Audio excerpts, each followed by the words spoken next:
করব chilli chicken. তো এখানে দেখো চিকেন পকোড়াগুলো সব ভেজে নিয়েছি, আর এই কয়টা আমি রেখে দিয়েছি, পরে সন্ধ্যেবেলা বসে বসে খাবো।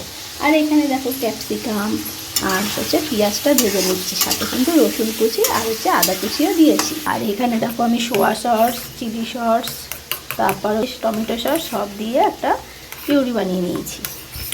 এবার আমি এই ভাজাটার মধ্যে দিয়ে দিলাম, দিয়ে একটু ভালো করে কষিয়ে নেবো।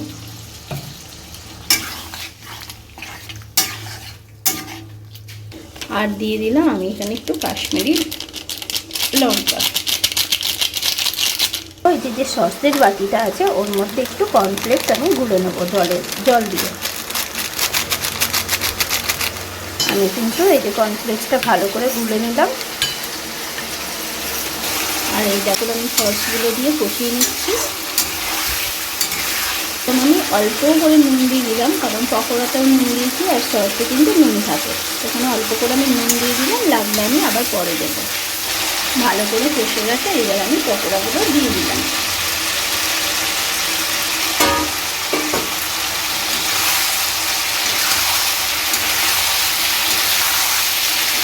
পকোড়াটা দিয়ে একটু কষিয়ে নেবো।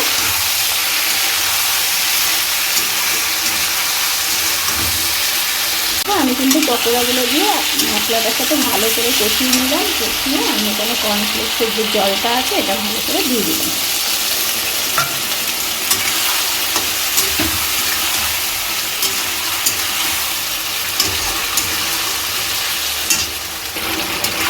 কর্নফ্লেক্সের জলটা দিয়ে আমি একটু ভালো করে নাড়িয়ে ছাড়িয়ে আর একটু জল দিয়ে দেবো।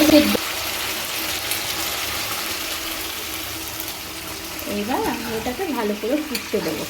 তো চলো, হয়ে গেলে আবার তোমাদের সাথে দেখাচ্ছি। আর আমি দুটো লঙ্কা দিয়ে দিয়েছি, আবার এক্সট্রা দিয়ে দিলাম। তো এখানে দেখো চিলি চিকেনটা ফুটছে, আর আমি অল্প করে একটু চিনি দিয়ে দিলাম। চিলি চিকেন একটু মিষ্টি মিষ্টি ঝাল ঝাল হবে না, তারপর চিলি চিকেন দেখো আমার একদম রেডি হয়ে গেছে। তো আর একটু বসবে, কারণ হচ্ছে সবে নামালাম। তো ভিডিওটা তোমাদের কেমন লাগলো অবশ্যই আমাকে কমেন্ট বক্সে জানাবে। তো চলো, টাটা।